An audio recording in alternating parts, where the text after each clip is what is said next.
how still we see thee lie above thy deep and dreamless sleep. The silent stars go by, yet in thy dark streets shineth the everlasting light. The hopes and fears of all the years are met in here tonight. Bonjour et bienvenue sur Angel Signs. Alors aujourd'hui, je vais vous parler de la charoïte. Alors tout d'abord, nous allons parler de l'apparence et de la structure de la charoïte. Donc sa classe minéralogique, c'est un phyllosilicate.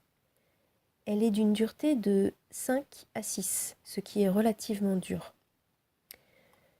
Son système cristallin est monoclinique, c'est-à-dire que sa structure interne est en forme de parallélogramme. Monoclinique, ça signifie en angle incliné.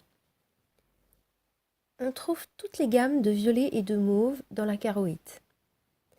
Et cela peut aller du violet au pourpre. Elle est souvent veinée d'un violet très foncé et blanc. Elle a également un aspect nacré par endroits. Cette couleur mauve est sans doute en partie ce qui en fait une pierre si spirituelle, connaissant la symbolique de cette couleur. À présent, nous allons parler de la formation de cette roche. Et sa formation est métamorphique. Les roches métamorphiques ont plusieurs manières de se former.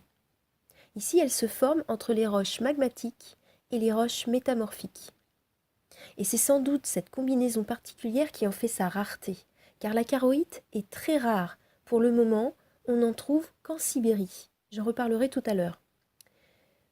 Pour ce qui est de la formation, du principe de formation des roches, je ferai des petites vidéos pour expliquer comment cela se passe sur un plan minéralogique, puisque cela, comme je le disais, peut aider parfois à comprendre aussi ce que l'on accorde comme propriété à une pierre, de par son propre vécu, dans la façon dont elle s'est formée.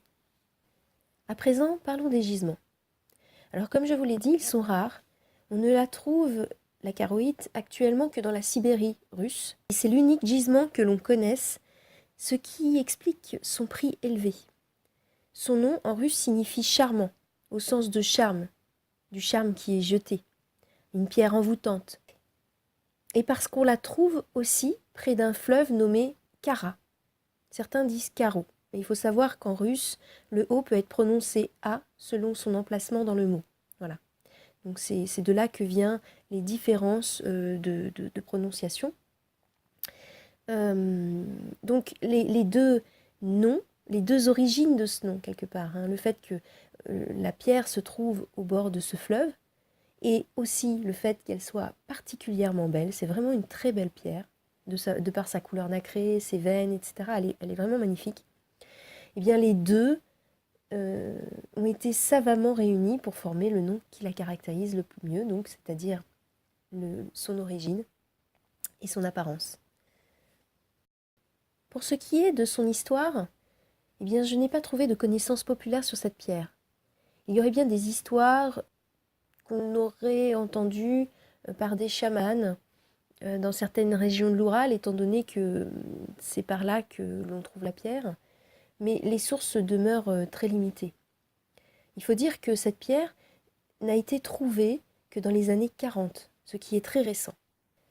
Enfin, et c'est ce qui, je le sais, vous intéresse le plus pour la plupart, nous allons passer aux propriétés et aux vertus de la charoïte.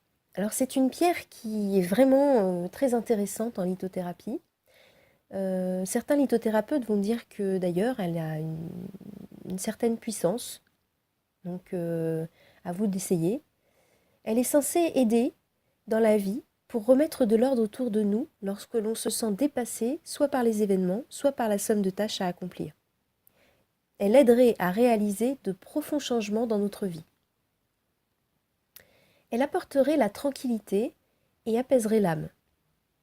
Le stress serait moins pesant et pourrait même finir par nous glisser dessus. Elle attirerait le respect d'autrui. La charoïte permettrait d'accéder à une sagesse intérieure manifeste et plus intuitive. Elle permettrait de retrouver un sommeil réparateur en faisant cesser toute forme d'agitation. Les rêves pourraient cependant devenir plus intenses et permettre un travail sur soi. Elle est également utile pour apaiser le sommeil des enfants. De plus, elle donnerait plus d'assurance et plus de clarté lors des prises de décision. Elle permettrait de prendre une plus grande liberté de penser, sans se laisser influencer par les autres et de mieux résister aux pressions extérieures. Pour certains, c'est aussi une pierre de guérisseur, car elle aiderait à réguler les énergies et les excès d'énergie du guérisseur même, afin d'éviter la fatigue physique. Certains lui prêteraient même la capacité de protéger des énergies négatives, au même titre que d'autres pierres fort connues, comme la tourmaline. Elle serait aussi une pierre activant les synchronicités. Sur le plan physique, elle rendrait le terrain du corps, des fluides, moins acide et équilibrerait le tout. Elle serait excellente pour calmer la nervosité, elle calmerait les douleurs et les crampes et pourrait contribuer à fortifier le cœur. Elle aiderait à faire baisser la fièvre et aiderait également à purifier les sinus et le foie. Je rappelle que la lithothérapie n'est pas une médecine et qu'il faut toujours consulter votre médecin, poursuivre vos traitements et que celle-ci n'est qu'un moyen complémentaire d'éventuellement vous apaiser et vous soulager.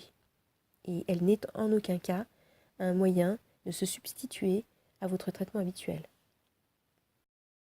J'espère que cette vidéo vous a plu et si tel est le cas, n'hésitez pas à liker, vous abonner, partager pour faire connaître Angel Science. Et je l'espère, je vous dis à très bientôt. Au revoir.